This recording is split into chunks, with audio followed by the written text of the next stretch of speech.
Muchas gracias. Antes de iniciar el acto que nos convoca aquí, quería en nombre del foro expresar la repulsa, nuestra mayor condena a los atentados de París del otro día y expresar igualmente el apoyo a la familia de los asesinados. Como saben, nos convoca hoy Miguel Sebastián. Muchas gracias por aceptar nuestra invitación. A continuación, doña Carolina González, en nombre de los patronos, le dirigirá la palabra, presentará al conferenciante, don Pedro Saura, y a continuación pronunciará él su conferencia. Así que muchas gracias por la atención. Carolina.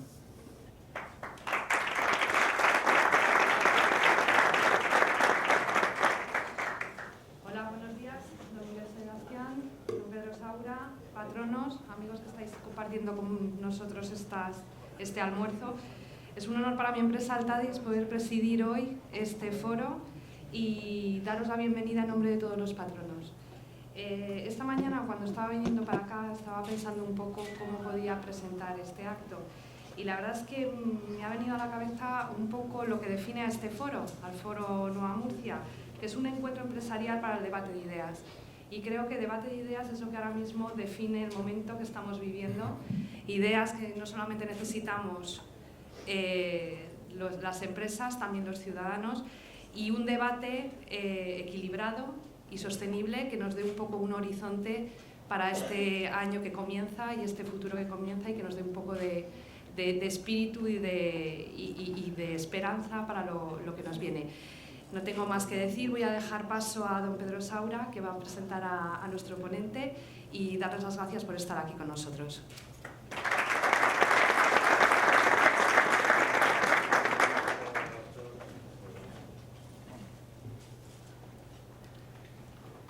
Muy bien, buenas tardes, amigos y amigas.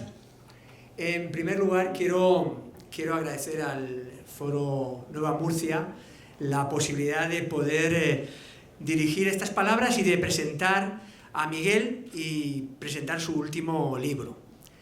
También quiero comenzar pues, por hablar de Miguel. Miguel, sobre todo, amigos y amigas, es un buen amigo mío.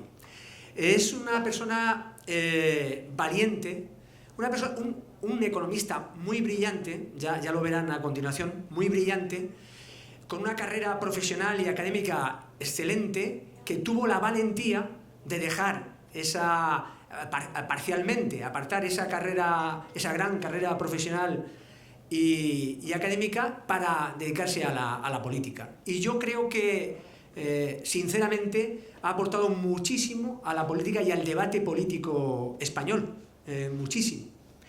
Pero antes de hablar de ese tipo de cuestiones, sí que me quería referir a alguna cuestión personal. Yo a Miguel lo conocía pues, hace muchos años. Fundamentalmente porque estamos los dos en el mismo área de conocimiento, en fundamentos del análisis económico, lo que antiguamente se llamaba teoría económica. Yo lo conocía de referencias por las cosas que había leído, y también porque nuestro amigo Pepe García Solanes, catedrático de Fundamentos, muy amigo de él y de David Taguas, pues nos hablaba de él, de vosotros y de ti particularmente en el departamento, ¿no? A David le encantaría también estar aquí esta mañana. Nos ha dejado hace unos meses, le gustaría estar aquí con nosotros, polemizando con nosotros, diciendo: Pedro, no estoy de acuerdo con lo que acabas de decir, ¿no? Bueno, pues lo conocía de esa época, pero personalmente lo conocí en Economistas 2004. ¿Y qué era Economistas 2004? Era un grupo de economistas jóvenes que él lideró, que lideró para hacer el programa electoral de 2004, del Partido Socialista del año 2004.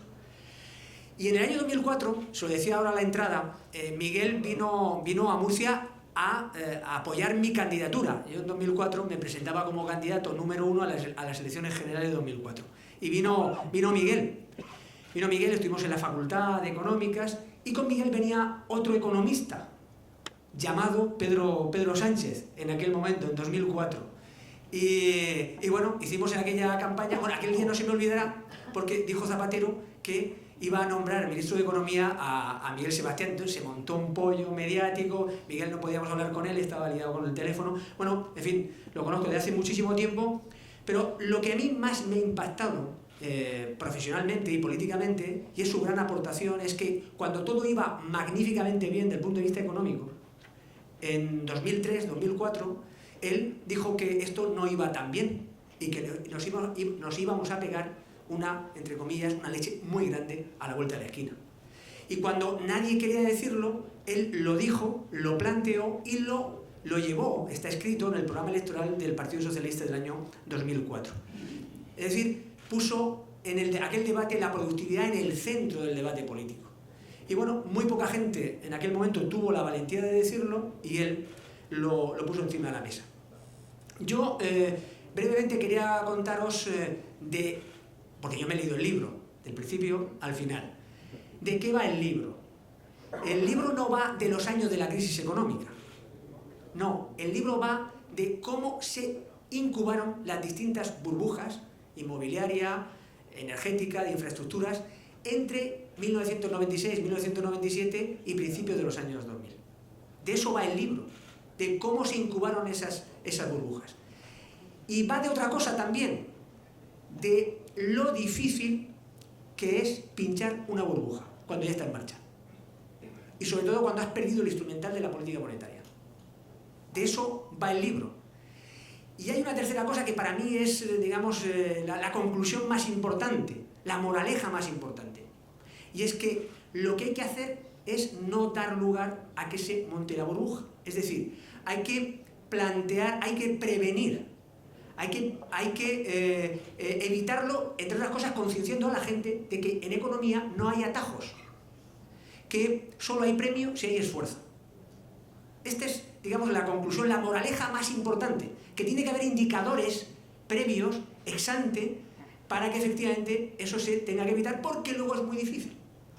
Mirad, los médicos tienen, en fin, por encima de los economistas, desde el punto de vista de la credibilidad, están prácticamente todas las profesiones. Por debajo están los políticos, yo lo tengo mal porque soy economista y político, con lo cual lo mío es, en fin, complicado.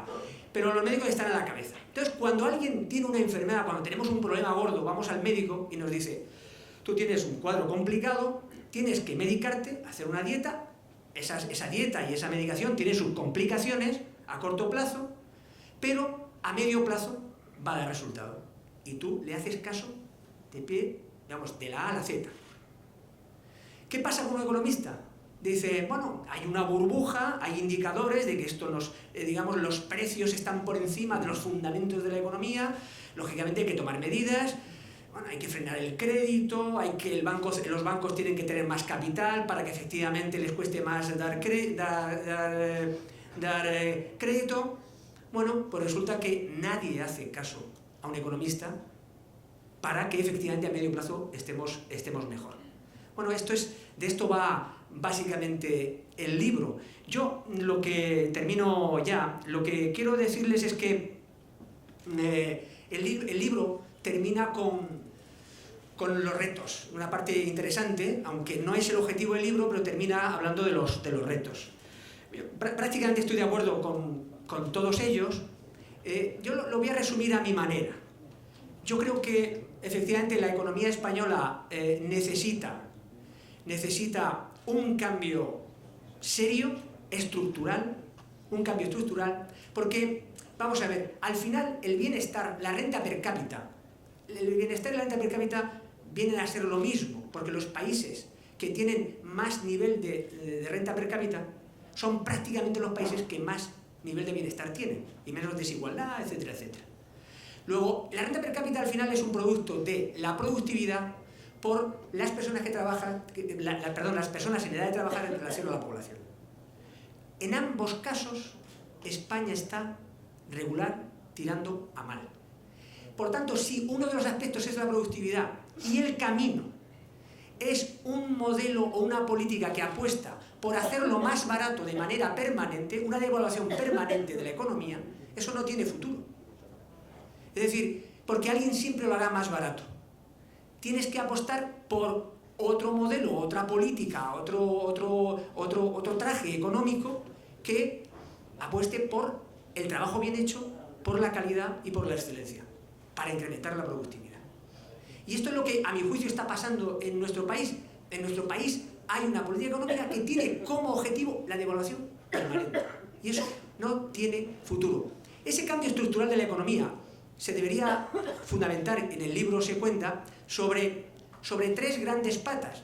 La regeneración, es decir, la modernización del país, el incremento de la productividad, por supuesto la cohesión social y la regeneración democrática.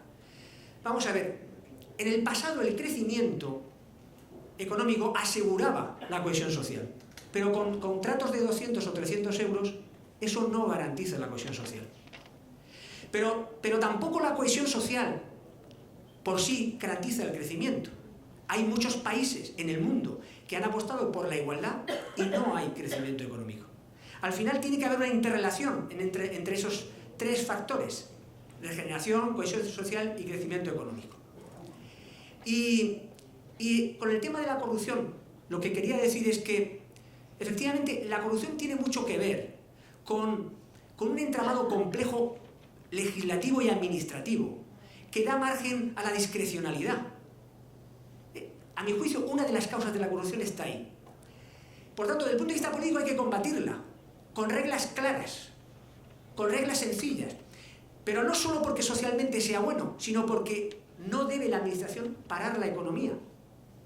Es decir, si no hay reglas claras, puede que la administración termine parando también la economía.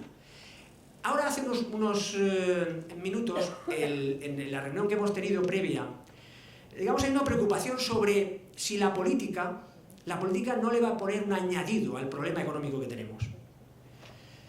Desde mi punto de vista, es una preocupación en el mundo empresarial, aquí, en España y también fuera de España.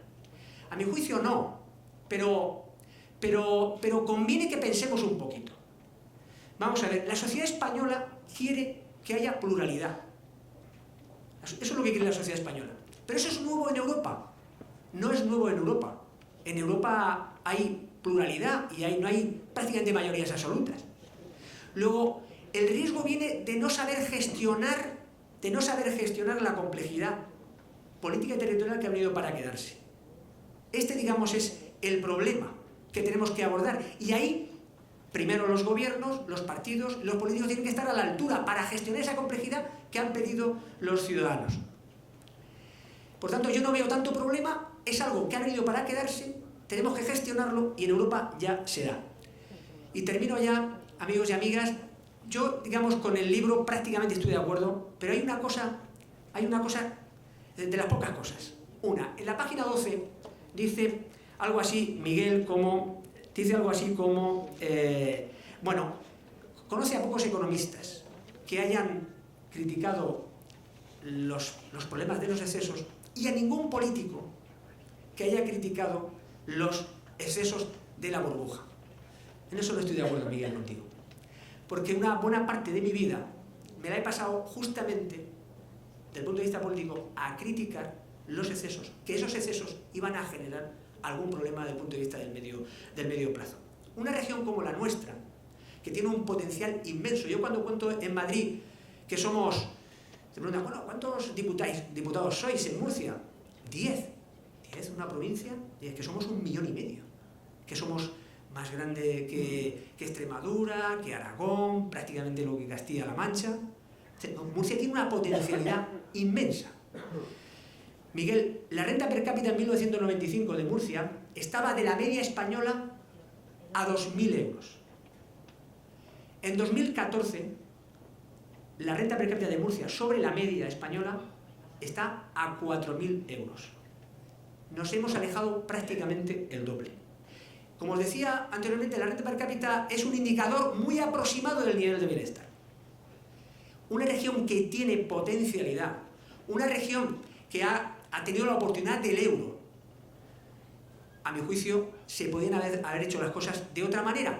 Porque lo que viene ahora es globalización. Es una competencia muy importante y en calidad de todo el mundo.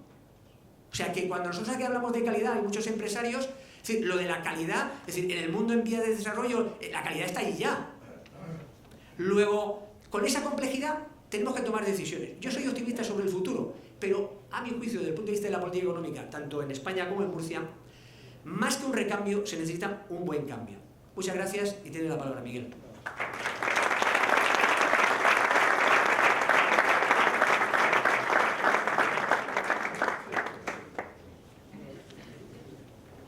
Bueno, muy buenas tardes. Gracias por su presencia. En primer lugar, lógicamente, agradecer la invitación del Foro Nueva Murcia. En particular a José Antonio. José Antonio me invitó a venir y una vez dije que sí, a partir de ahí no solo no ha habido ninguna dificultad, sino que ha habido todo tipo de facilidades. Me lo han hecho muy fácil estar aquí. Para mí es un gran placer, ¿no? Yo he descubierto, después de darle muchas vueltas, por qué me gusta a mí esto de Murcia.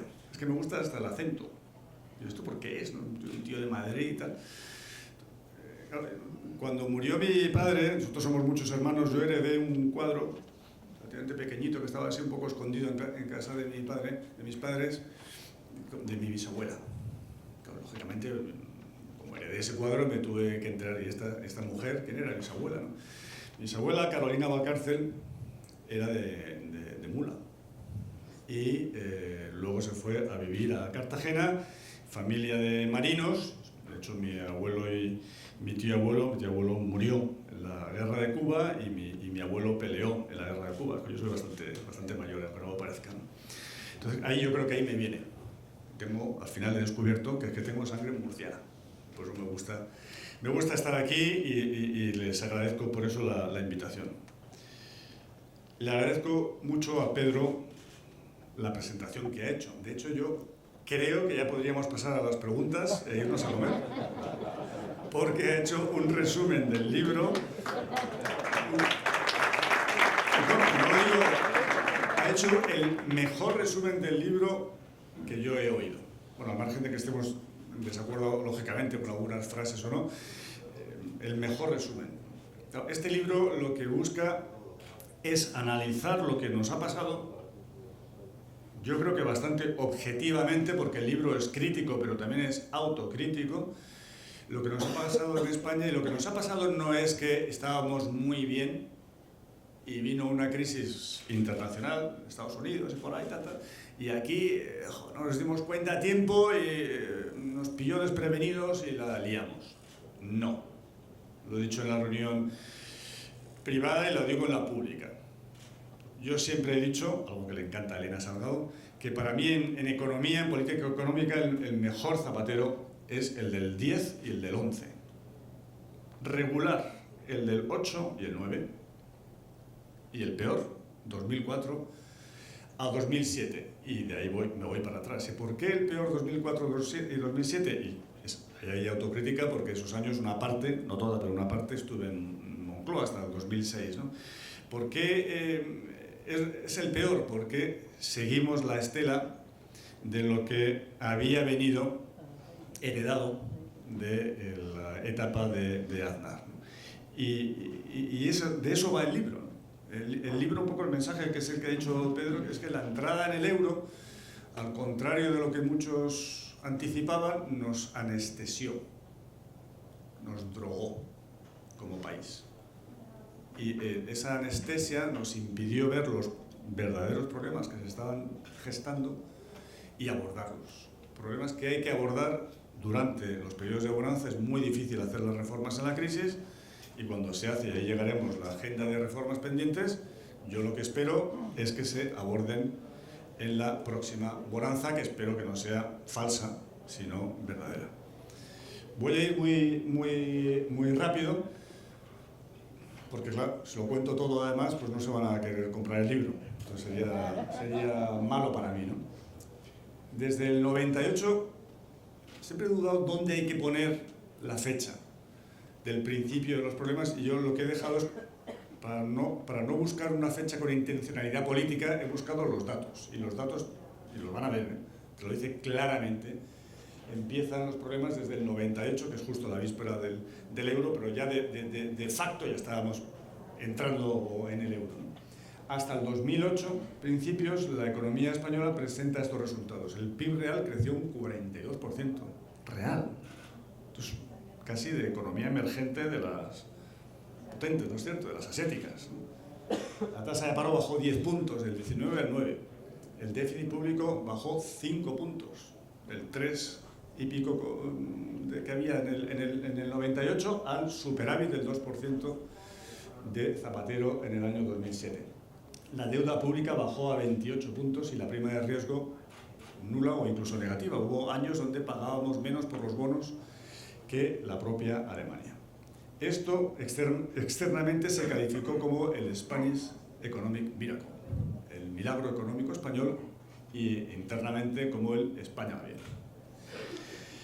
Cuando Aznar, estos fueron los dos artífices del España va bien, a partir de 1996, pero sobre todo a partir de 1998. Cuando Aznar dijo la frase España va bien, probablemente tenía razón en el año 97. El año 97, claro, queda muy atrás. Fue el año en que la infanta Cristina anunciaba su matrimonio con un tal Urdangarín, que no sé si se han oído hablar de él. Ese es el año 97, o sea que ha llovido, es verdad, ¿no? Pero ahí es verdad que la situación era relativamente buena. Pero a partir de ahí es cuando surgen los excesos. Unos excesos que la gente no los veía. No los veía porque solamente, hemos visto algunos datos, pero podíamos poner muchos más, veía los datos buenos de la economía y por tanto el España va bien era algo que estaba en la mente de todos, ¿no? De todos, ¿no? No solamente los políticos, sino también los empresarios y las instituciones. Pero realmente ahí fuimos acumulando una serie de excesos que luego pagaríamos muy caro. Estos excesos, yo los resumo, estos son los capítulos del libro, en varios, pero el primero es el que resume todos. Como los mandamientos que se resumen en dos, pues aquí todos los excesos se resumen en dos. La deuda privada, que esto es muy importante, porque esto es la gran novedad de la falsa bonanza, y la deuda externa. Y el resto es un poco la explicación de esos dos excesos que son la síntesis de todos los demás. Pero al final de 1997, España tenía una situación de endeudamiento del 226% del PIB, que es algo razonable, que es más o menos lo que teníamos antes de la anterior bonanza, es decir, en 1989, que se produjo, como saben ustedes, una burbuja, la anterior burbuja o el anterior periodo de boom o de crecimiento excesivo, que luego se ajustó en el año 92 y 93 con la crisis y las devaluaciones, ¿no? Pero teníamos una deuda parecida, en torno al 200% del PIB. Pero es que la deuda privada estaba incluso por debajo, 147 del PIB, menos incluso que la que teníamos en el 89. Tanto las empresas no financieras como las familias tenían prácticamente la misma deuda y las instituciones financieras se habían incluso desendeudado. Pero ¿qué ocurre a principios del 2008? Que la deuda del país se ha multiplicado pues, prácticamente por 2, pero la deuda privada se ha multiplicado casi por 3. Y la deuda, ahí lo tienen en rojo, de las instituciones financieras se multiplicó casi por 10. Como el problema no lo teníamos en la deuda pública, sino en la deuda privada. Y esto es importante insistir, porque cuando muchas veces se dice la frase es que se han gastado lo que no tenían, esa frase no se debe utilizar. Eso es falso y además es irresponsable, diría yo. España hizo fiscalmente sus deberes en el euro. Desde que se crea el euro hasta el 2007, Alemania aumenta su ratio de deuda pública en 5 puntos. Francia en 5 puntos. Italia lo reduce un poquito y España lo reduce a la mitad, prácticamente en 30 puntos del PIB. Es el país de la zona euro que más reduce la deuda pública. Luego, no es verdad que hubiera un problema de deuda pública. Hubo un problema de deuda privada. Y hubo un problema de deuda externa. Nosotros hemos tenido prácticamente en nuestra democracia un ratio de deuda externa del 20% del PIB, incluso cuando las devaluaciones del 92-93, que subió lógicamente la deuda externa por devaluar, lo tuvimos ahí. Pero es que desde que entramos en el euro, la deuda externa se ha multiplicado por 6 en términos absolutos y por 3 en términos de PIB. Este ha sido el problema. Lo que nos ha matado no ha sido ni mucho menos la deuda pública, lo que nos mató fue la deuda externa, Porque, como contaba Guillermo Calvo, un gran economista de las economías emergentes, que lo hemos seguido mucho para América Latina, se ha producido algo que creíamos que se produciría solo en América Latina o en algunos países del sudeste asiático, que era lo que él llamaba la parada súbita, el sudden stop. Y es los países que están enganchados a un grifo de financiación exterior, cuando se les cierra el grifo, se paran, pero se paran en cuestión de meses. O sea, es la parada súbita. Es algo que nunca hubiéramos pensado que se produciría, se iba a producir en un país como España, o como en Grecia, o como en Portugal.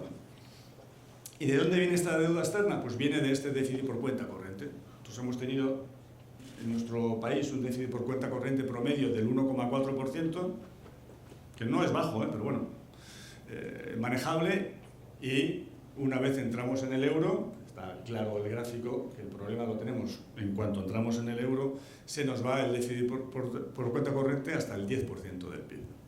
Zapatero siempre me dice de este gráfico, y tiene razón, lo siguiente: me hablasteis de la productividad, me hablasteis del I+D, me hablasteis de la burbuja inmobiliaria, me hablasteis de las necesidades de tener un buen capital humano, etc.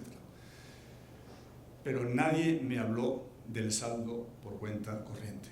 Nadie me dijo que eso era importante y que eso había que corregirlo. Y tiene verdad, y tiene razón, es verdad. Y eso es algo que Pedro también lo ha dicho. Los que somos, además de políticos, economistas, tenemos que hacernos la autocrítica como economistas. ¿Por qué los economistas no fuimos capaces de alertar sobre ese déficit por cuenta corriente? Por tanto, la primera crítica y autocrítica: la deuda privada no es siempre buena o óptima. Esto es algo que yo he dicho siendo economista desde mi época de Minnesota, luego mi época del banco, siempre. Ya no lo volveré a decir. Esto de que la deuda pública es la mala y la privada es buena. Hace poco estuve en una reunión de inversores y agencias de rating tal, para evaluar cómo podría afectar la subida de los tipos de interés americanos a América Latina, nada que ver con España. Y entonces un tío de una agencia de rating dice, empezamos a mirar país por país, tal, y dice, bueno, tal país tiene mucha deuda privada, pero no tiene deuda pública, por tanto no tiene ningún problema. Tiene mucha deuda privada, pero poco pública, por tanto no tiene ningún problema. Y dije yo, one moment, please. Esto de que tiene mucha deuda privada y eso no es ningún problema, yo también lo decía, pero ya no lo digo. Ya no lo digo, porque a veces esa deuda privada se acaba convirtiendo en pública. Luego, un exceso de deuda privada puede ser tan malo como la propia deuda pública. Y lo segundo, el déficit por cuenta corriente. El déficit por cuenta corriente importa. Pero esto no se lo inventó nadie. El que no importaba, en el principal documento que se llamaba One Market, One Money, que era la Biblia del euro, un documento muy famoso de la Comisión Europea, decía: con la moneda única, las restricciones de balanza de pagos desaparecen y no habrá problemas financieros derivados de la existencia de déficit por cuenta corriente frente a otros Estados miembros de la Unión Monetaria. Es decir, el déficit por cuenta corriente no importa. Y además se ponía un ejemplo curioso que siempre se mencionaba Murcia, no sé por qué. Miguel, ¿cuál es el déficit por cuenta corriente de Murcia? Pues claro, no lo sabes. No lo sabes porque es irrelevante. A nadie le importa. Lo importante es el déficit por cuenta corriente de España. Pues bien, cuando entremos en el euro, será lo mismo. El déficit por cuenta corriente de España será irrelevante, porque estaremos dentro de la Unión Monetaria. Siempre se ponía Iowa para Estados Unidos. ¿Cuál es el déficit por cuenta corriente de Iowa? ¿Y cuál es el déficit por cuenta corriente de Murcia? Como ejemplos de que el déficit por cuenta corriente dentro de una Unión Monetaria no importaba, pero sí que importó. Por lo tanto, la gran lección, o una de las grandes lecciones, es que no podemos volver a tener un gran déficit por cuenta corriente. Eso quiere decir que tenemos que vivir de nuestro ahorro. Y vivir de nuestro ahorro es o bien mimar el ahorro público, es decir, no tener mucho déficit, o bien mimar el ahorro privado. Y yo ahora leo, Pedro, los programas de los partidos y me preocupa que no veo especial mimo ni al ahorro público ni al ahorro privado. Y creo que esto debería ser una prioridad para que en el país no volvamos a repetir el error de la falsa bonanza, de que ahorren todos y que nos pasen aquí su ahorro, que nosotros ya nos lo gastaremos. ¿Y por qué se produjeron estos dos grandes desequilibrios? Bueno, uno ya lo he mencionado, la entrada en el euro. La entrada en el euro no solamente es una descomunal caída de los tipos de interés, mayor de la que nos hubiera venido bien, sino que es una enorme entrada, supuso una enorme entrada de capitales exteriores que creo que provocaron esa gran burbuja, ¿no? En España, siempre que fijamos el tipo de cambio, se produce una burbuja. Nos pasó en los años 70, nos pasó en el año 89 cuando entramos en el SME, en el Sistema Monetario Europeo, una burbuja que nos parecía muy grande entonces, que luego se pinchó, acordaros, justo en cuanto acabaron las Olimpiadas de Barcelona del 92. Y con la fijación del tipo de cambio irreversible que fue el euro, no fue una burbuja, fue la mega burbuja. Y ahí teníamos que haber, durante la falsa bonanza, reaccionado a tiempo con medidas compensatorias de esa avalancha de capitales del exterior. Y también la población, yo creo que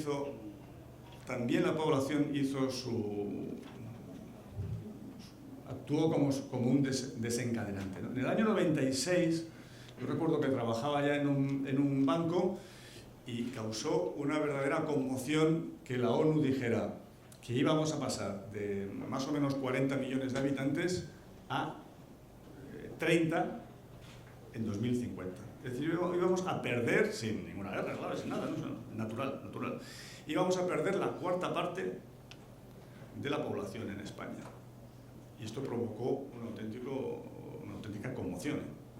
Primero, una huida hacia países con población, sobre todo las empresas que dependen de la población, es decir, las telecomunicaciones, los bancos, las eléctricas, incluso las constructoras, una huida al exterior buscando población y una avalancha de inmigración que fue masiva a partir del año 98, 99. Ahí tienen el crecimiento de la población, que claramente pues fue asombroso en términos relativos con otros países europeos. Claro, este aumento de la población además tuvo dos consecuencias: abaratar la mano de obra, sobre todo en la construcción, y alimentar la demanda de vivienda. Lógicamente esta gente quería alojamiento, como no puede ser de otra forma.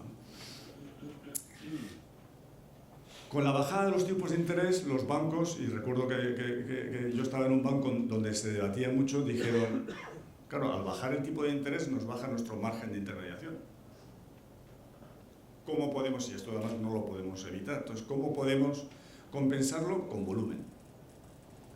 Baja nuestro margen, digamos por crédito concedido, pero damos mucho más crédito. Y eso fue lo que hicieron. Y me parece que si nadie se lo impide, pues están en su derecho de hacerlo, ¿no es cierto? Y esto fue lo que pasó. Y también la fecha la tienen clara a partir del año 98. Hasta esa fecha el crecimiento del crédito no solamente era razonable, sino que iba de la mano de los depósitos, y a partir del 98 aquello se desmadra y va muy por encima de los depósitos. Aquí tienen el gap depósitos-créditos, lo cual quiere decir que no solamente se daban muchísimos créditos, sino que ya no se financiaban a partir de esos depósitos, sino que se financiaban acudiendo al mercado exterior. Y esto es lo que explica, por lo menos, una buena parte de esa deuda externa, porque estamos hablando de casi 500.000 millones de euros de gap entre depósitos y créditos. Y además, una política monetaria inapropiada. El BCE no solamente puso al principio unos tipos de interés que eran muy parecidos a los que les convenía a Alemania. Eso es la famosa regla de Taylor, que es qué tipo de interés le conviene a cada economía en función de su posición cíclica y de su inflación. Y claramente los tipos de interés, eso ya lo esperábamos, eran los que les convenía a Alemania. Lógico, porque es el país más grande de la Unión Europea y no los tipos de interés que nos hubieran convenido a nosotros, que hubiera estado en el 6 o 7%. Esos son los tipos de interés que le hubieran venido bien a España. Pero es que a partir del 2004 los tipos de interés del BCE, 2003, son incluso demasiado bajos y la política monetaria es muy expansiva incluso para la propia Alemania. O sea que no es un problema famoso de un mismo traje que no encaja para todas las tallas, ¿no? Sino que el traje era demasiado amplio incluso para los propios alemanes. Todavía no hemos oído ninguna autocrítica del BCE, un banco central que lleva 15 años de historia y donde el consenso de los economistas dice que de esos 15 años se ha equivocado en la política monetaria, por lo menos, en 12 años. Solo ha empezado a hacerlo relativamente bien desde el año 2012, en el que Draghi empieza con sus famosos 13 palabras en verano, y a partir de ahí empiezan a hacerlo bien. Pero hasta ahí, por no hablar de la subida de tipos de interés que hicieron 2 meses antes de la caída de Lehman Brothers, cuando ya Zapatero había reconocido la crisis, el BCE subió los tipos de interés. En las vísperas de la caída de Lehman Brothers los subió. Sino también en todo el periodo anterior, porque tendrán que explicar por qué hubo esa política monetaria para la zona euro que a nosotros nos provocó esa burbuja de crédito. Es verdad que ha habido muchos problemas. Dice, bueno, esto no es un problema español, esto es un problema internacional. Es verdad. Ha habido problemas en la regulación, en la supervisión, en el comportamiento de las agencias de rating, en los esquemas de remuneración de ejecutivos, en permitir una innovación financiera que nadie entendía. Todo eso es verdad que no es español, de acuerdo, pero sí que hay problemas particulares de España que nadie abordó. Y por eso es también autocrítico este libro, aunque hay que decirlo, el que tenía que haber abordado era el Banco de España, no el Gobierno, porque probablemente el Gobierno ni siquiera tenía instrumentos para hacerlo. Hipotecas a largo plazo referenciadas al Euribor, que es un tipo corto, el modelo de las cajas con un incentivo a expandirse a partir de la ley de 2002, a salirse fuera de sus regiones naturales, de su territorio natural y a convertirse en instituciones financieras nacionales, relajar las provisiones anticíclicas, unos loan to value, es decir, cuánto préstamo te dan del valor de lo que quieres adquirir del 100% y a veces superiores al 100%, que había que haberlo limitado, tasadoras en manos de los bancos, la ausencia de dación en pago, luego volveré a ese tema, ningún economista se nos ocurrió haber puesto, como en Estados Unidos, la dación en pago obligatoria para los bancos, porque si se hubiera puesto, los bancos hubieran dado menos hipotecas y más caras. Pero también autocrítica, a ninguno se nos ocurrió. Y mira que hay economistas en este país que están todo el día haciendo recomendaciones, pero casi todas las recomendaciones siempre se hacen sobre el mercado de trabajo y hay muy pocas recomendaciones más allá del mercado de trabajo. Somos todos de labor economists, ¿no? En este país tenemos eso, ¿no? Cláusulas suelo, alargamiento de plazos, todo eso, impedir todo eso hubiera encarecido el crédito. Por tanto, la segunda crítica y autocrítica. El BCE no ha hecho una autocrítica de su política monetaria durante la falsa bonanza. El Banco de España no ha hecho ninguna autocrítica de sus problemas de regulación, supervisión y de permitir la burbuja de crédito. Un Banco de España que es activo, ha sido siempre muy activo a la hora de dar recomendaciones sobre la política fiscal, sobre la política laboral, sobre Cataluña, opina sobre muchos temas, ¿no?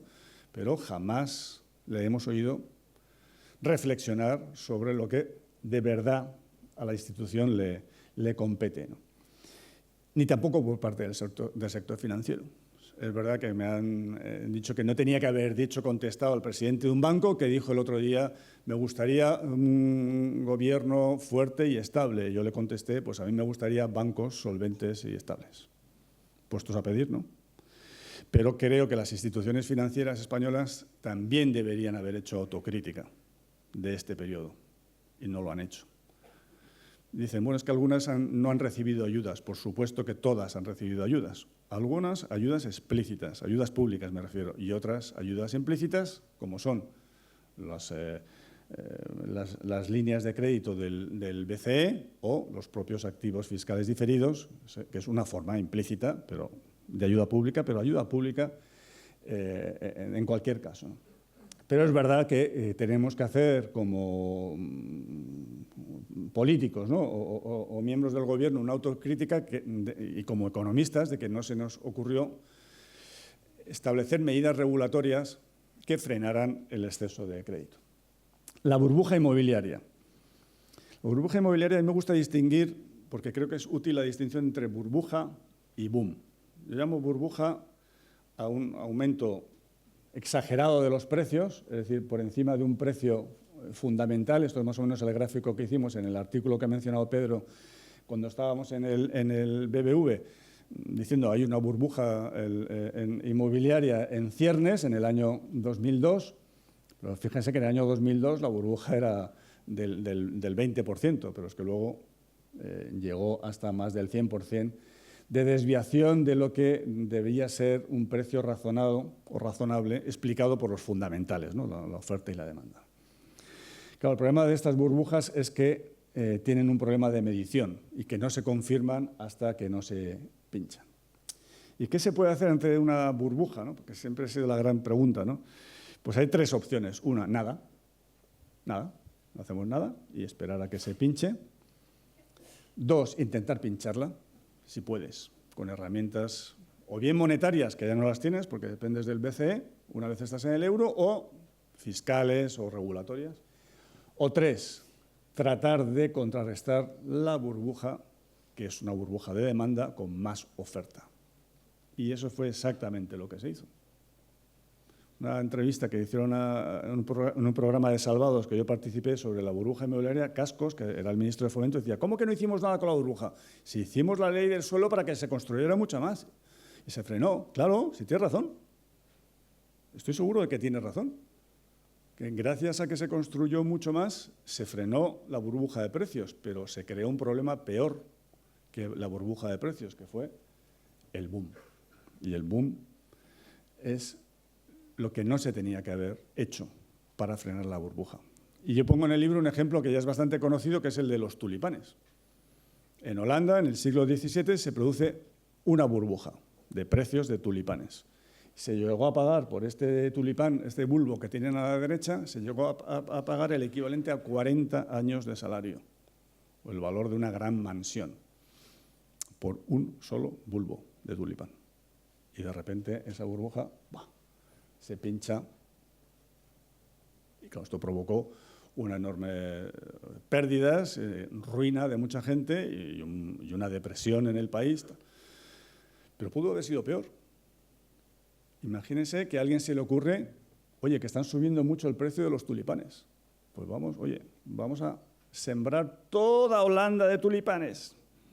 Fuera vacas, fuera maíz, todo Holanda de tulipanes, para intentar frenar esa burbuja de precios. Pues, al pincharse tendrías un doble problema.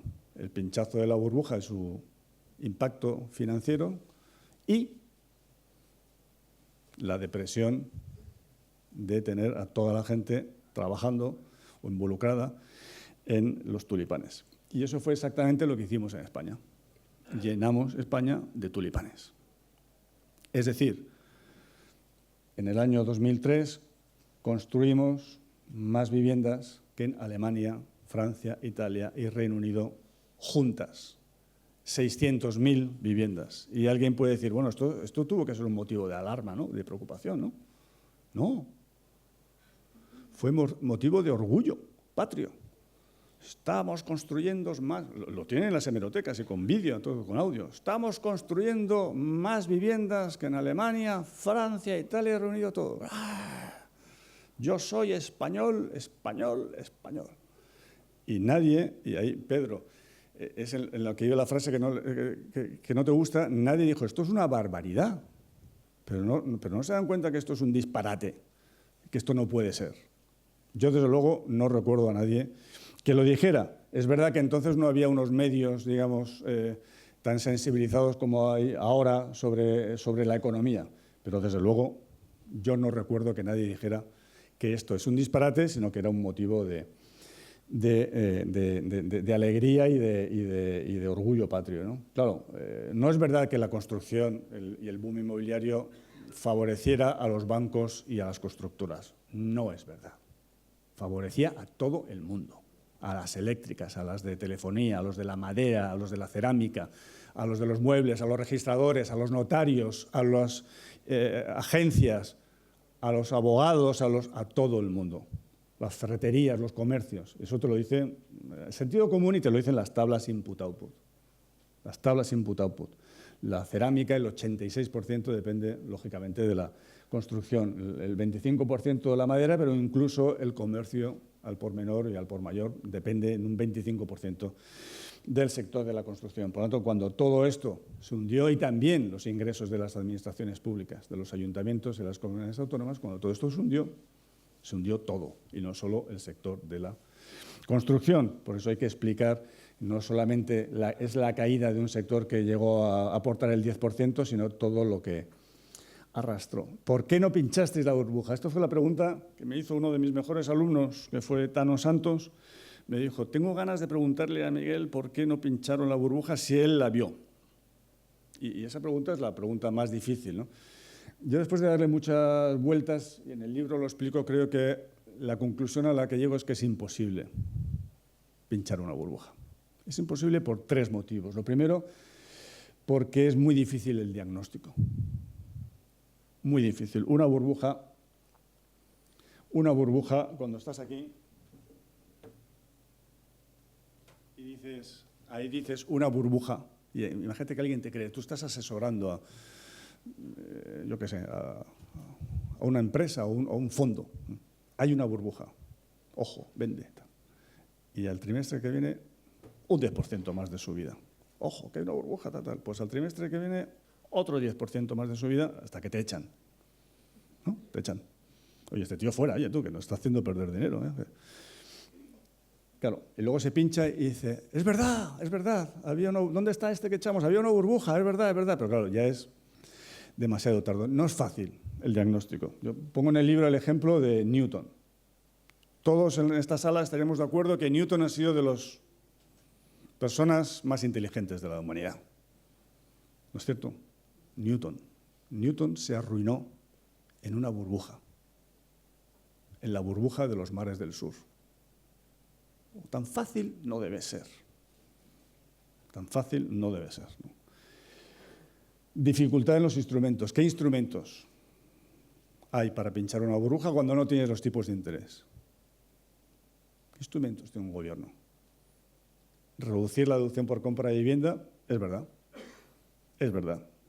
No sé si lo hubiéramos conseguido sacar en el Parlamento, pero nosotros la quisimos poner en el programa de 2004 al que se refería antes Pedro, y no fue posible porque nos dijeron, esto es un suicidio político, quitar la deducción por compra de vivienda. Pero el partido nos aceptó el tipo único en el IRPF, pero lo que no les gustaba era el quitar la deducción por compra de vivienda, ¿no? Pero se podía haber intentado, lo reconozco. Y de hecho lo hicimos, aunque lo hicimos tarde, ¿no? Y limitar el crédito.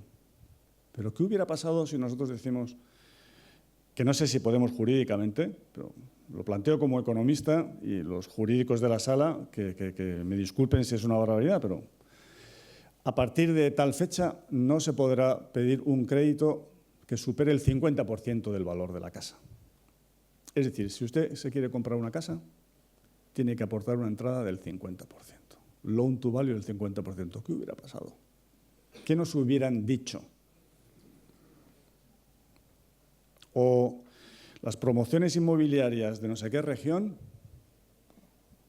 aprobadas por las comunidades autónomas, quedan congeladas, en suspenso. Unas promociones que ya se han hecho las expropiaciones, se han hecho o las compras de los terrenos, se han recalificado, se han hecho no sé qué, los proyectos, se ha buscado financiación, van a crear tropecientos mil empleos en los próximos meses, pues el Gobierno de la Nación decide crearlo. ¿Nos hubieran llevado al Tribunal Constitucional las comunidades autónomas o qué nos hubieran hecho? ¿Hubiéramos podido hacerlo? Eso es pinchar una burbuja. Pinchar una burbuja es intervenir drásticamente un problema, como por cierto, y todavía me siguen llegando de todo, tuvimos que hacer con la energía fotovoltaica. Eso es pinchar una burbuja. Y se pueden ustedes imaginar el coste que hubiera tenido. Y vamos al punto último, el coste político. El coste de aguar una fiesta. El coste de retirar la música cuando todo el mundo se lo está pasando bien. Por esas tres dificultades, diagnóstico, instrumentos y la dificultad política, yo creo que es prácticamente imposible. Entonces, si es prácticamente imposible, ¿qué es lo que hay que hacer? Con lo que ha dicho Pedro. Pues que no se creen. Cortarlas en cuanto se empiecen a montar. Y hablar de la burbuja. Cuanto más hables de una burbuja, pues menos posibilidades hay de que exista, porque la gente se lo piensa, se lo mira, vigila. No recuerdo ningún programa de televisión, ¿no es cierto?, sobre la burbuja en el año 2000-2003. De hecho, a los que defendimos que había una burbuja inmobiliaria, se nos tachó de irresponsables. Yo estaba dirigiendo el servicio de estudios de un banco donde nos llamaban a amenazarnos. Lo que pasa es que yo tenía la suerte de tener una secretaria de Bilbao. A ella le van a amenazar, ¿no? Oye, que sabemos dónde vive, que sigue hablando de la burbuja inmobiliaria, ese tal que sabemos dónde vive. Y tal. A esta tía de Bilbao, no os quiero ni decir lo que le contestaba. Una tía de Bilbao le van a amenazar, ¿sabes? Pero nos llamaban, ¿eh? O sea que no era fácil ni conveniente hablar de la burbuja. Y hay una serie de frases del libro, por ejemplo, el director de Servicio de Estudios del Banco de España, diciembre de 2007, negando la burbuja. Por tanto, para evitar que se creen, lo mejor es, sobre todo, hablar mucho de ellas para intentar frenarlas y luego nunca, es la gran lección, responder a una burbuja con un boom. Mejor no hacer nada. Que suba el precio y ya caerá. Pero intentar frenarla con cantidades, con oferta, es un gravísimo error, ¿no? Voy a acabar porque empieza a entrar el hambre. Exceso de internacionalización. Las empresas, sobre todo las grandes empresas, creo yo que también deben hacer autocrítica en el endeudamiento que asumieron, sobre todo a partir del año 2004, porque hay dos etapas de internacionalización. Internacionalización me refiero a compras de empresas en el exterior. Hay una primera etapa que yo llamo la razonable, que es la etapa de América Latina, que creo que fue razonable y salió bien, y luego la otra, que es la que tiene lugar a partir del año 2004, sobre todo, donde empezamos a comprar en países de la OCDE donde no había posibilidad de diversificación, porque tenemos una correlación, lógicamente, casi perfecta en los crecimientos. Los tiempos buenos de la OCDE son nuestros tiempos buenos, entonces no hay forma de diversificar, ¿no? Y ahí al menos hubo 300.000 millones de euros de estos de los que hablaba al principio, de deuda corporativa, que se explican para financiar ese exceso de internacionalización. Muchas veces se dice Estados Unidos es muy parecido a España. Déficit por cuenta corriente, burbuja inmobiliaria, pero hay una gran diferencia. Ellos no tienen esta línea azul que tenemos nosotros, ni esa línea roja de inversión directa en el exterior. Y a nosotros esa inversión directa en el exterior, que se financia con crédito, que es esa línea azul, que eso no lo tienen en Estados Unidos, como verán, no se explica una buena parte de este crecimiento de la deuda privada empresarial por esa internacionalización que ha sido de ida y vuelta, porque ahora muchas de esas empresas que se compraron para ser los números uno de la telefonía mundial, los números uno del suministro de luz mundial, los números uno de la banca mundial, los aeropuertos británicos y otra vez el yo soy español, español, español, también habrá que hacer autocrítica de que nos ha costado deuda externa que ahora hay que pagar. De los excesos energéticos lo dejo para su lectura en el libro. Los otros excesos yo creo que están algunos conocidos en las infraestructuras, aeropuertos, puertos poco. Se ha hablado poco de los puertos, tenemos gran cantidad de puertos sin barcos y encima sin conectarse entre ellos. Del AVE se ha hablado bastante, de los ciclos combinados también se ha hablado, ciclos combinados parados, que viene resultante de un despliegue de renovables que necesitan respaldo. de la TDT. Bueno, es pequeño, pero es relevante. La TDT consume espectro, que es un recurso escaso, que se puede utilizar para telecomunicaciones y se utiliza para ofrecer canales que nadie ve, ¿no? Otro exceso. Y uno que me parece relevante, porque todavía no lo hemos abordado, y ya sé que es muy difícil, claro, que es el de los billetes. Lo tenemos latente ahí. Claro, nosotros somos un país que en el año 2009, por ejemplo, teníamos 60.000 millones de euros solo en billetes de 500 euros. Esto no ocurre en ningún país del mundo, me atrevería a decir, ¿no? Hemos pedido un rescate, ¿se acuerdan, no? Hemos pedido un rescate de 40.000 millones, que ha sido doloroso, claro, y humillante, me atrevería a decir, ¿no? Un rescate de 40.000 millones financiero porque no había dinero. Pero ¿cómo que no había dinero si tenemos 60.000 millones en el calcetín? Es que no, esto nos lo tendremos que mirar y abordar, ¿no? Solo en billetes de 500, ¿eh? Si añadimos los de 200 y tal, tenemos un problema, que lo tenemos que abordar, pero es que lo tenemos desde siempre. Y es un despilfarro, es un exceso más del país que nos lo tenemos que mirar. Y como decía Pedro, los retos pendientes, claro. Bueno, ¿qué queda por hacer? Cuando miras lo que decíamos en el 2000 o lo que se decía del 2000 al 2004 de lo que había que hacer en la economía española, pues realmente queda prácticamente todo por hacer. ¿O es que no hay una situación de paro estructural que es el 15%, un punto arriba y un punto abajo, que lo tenemos desde antes del euro, ¿eh? Media de paro antes del euro, 15%. Media de paro en los 15 años del euro, 15%. Tenemos un problema, tenemos que abordar, ¿no? Y tenemos este problema de la dualidad. El envejecimiento demográfico. Claro, esto lo llevamos diciendo los economistas hace mucho tiempo, pero como vino el boom y toda la entrada de inmigrantes, se enmascaró. Y yo me acuerdo que algunos políticos decían, ¡ay!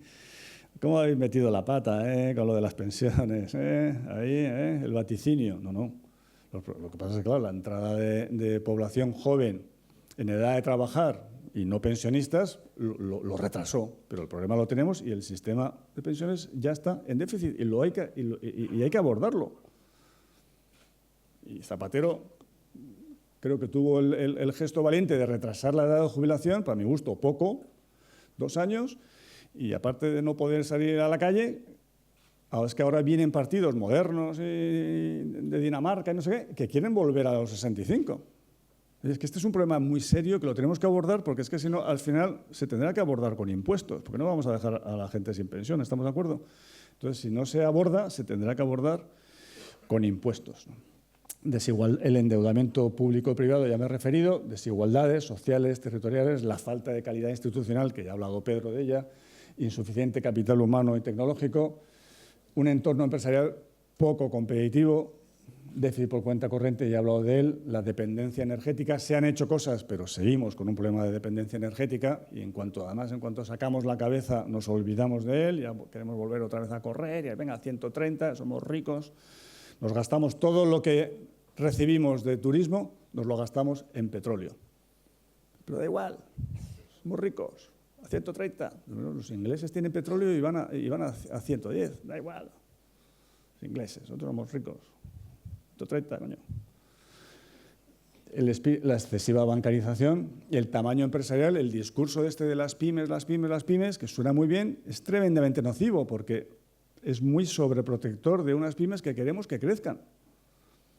Lo que queremos es que las pymes dejen de serlo. Pero todos los incentivos es que como tú crezcas, te vas a enterar. Porque ya tienes tamaño y una vez tengas tamaño, te vas a enterar por tener tamaño. ¿Pero por qué es malo tener tamaño? ¿Por qué es malo que una empresa tenga tamaño? Si tiene tamaño va a hacer más inversión en innovación, se va a internacionalizar y probablemente tenga una visión de largo plazo mucho mayor que una pyme que tiene que estar en el día a día. Pues todos los incentivos puestos para que siga siendo una pyme. Y pobre de ti, como dejes de serla, porque te va a caer la mundial. Un sistema fiscal injusto y complejo, la pérdida de peso de la industria. La pérdida de peso de la industria no ocurre durante la crisis. La pérdida de peso de la industria ocurre durante la bonanza, la falsa bonanza. Y todos estos problemas se resuelven en uno. Un término que es verdad que es muy, muy técnico, pero es tan importante que para nosotros es la variable económica, la productividad. Yo siempre he dicho de broma que la Revolución Francesa, ahora que se ha vuelto a poner de moda, fue casi perfecta. Casi. Liberté, égalité, fraternité. Pero les faltó el cuarto, productivité. Con eso, si nuestros padres de la Revolución hubieran añadido productivité, hubiera sido perfecta. Porque la productividad es lo que desata todos los nudos. La sostenibilidad de las pensiones, la competitividad, los salarios, la mejora del estado del bienestar. Todo se resuelve con la productividad. Todo. ¿Y cómo va nuestra productividad? Pues ahí tienen en los años de bonanza, ¿eh? De los años malos ni lo pongo. La productividad total de los factores en España en los años de bonanza creció un menos 1% acumulado. Francia lo hizo en 7%, en Alemania lo hizo en un 7%, Estados Unidos un 9%, eso que son economías maduras. España menos 1%. Insisto, en los años de la presunta bonanza. Y eso es lo que resume todo. Tenemos un problema de productividad en el país que mientras no lo resolvamos no podremos hacer todas las cosas que queremos hacer. Por tanto, no hubo milagro, sino acumulación de excesos que luego estallaron con la crisis. El problema de los excesos es que se producen sobre variables buenas.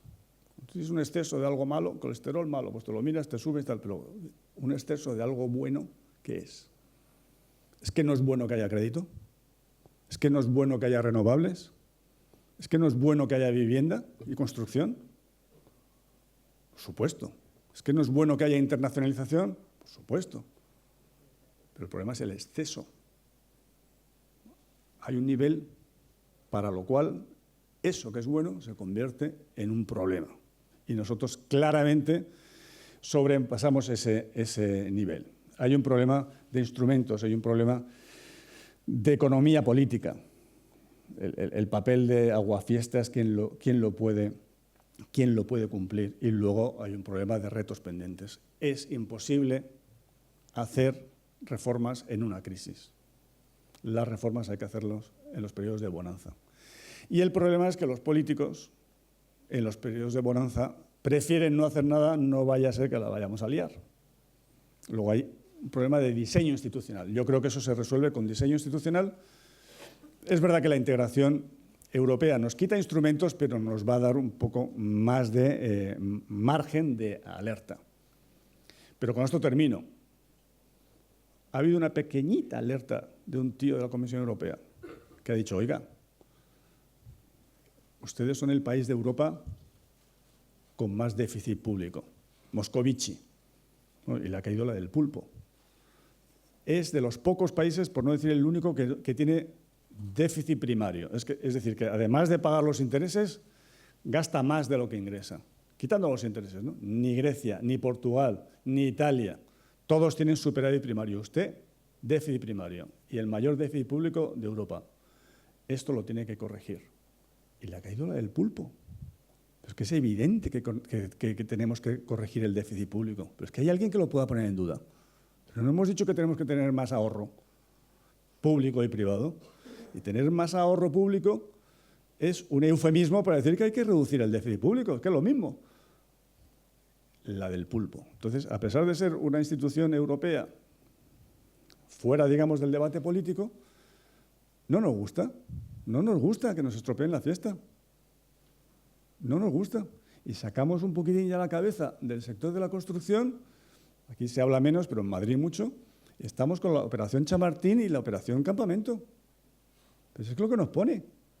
Es que nos dan un ladrillo y lo leemos y es que nos pone. Todavía no hemos sacado la cabeza del sector de la construcción y ya queremos hacer la operación Chamartín y la operación Campamento.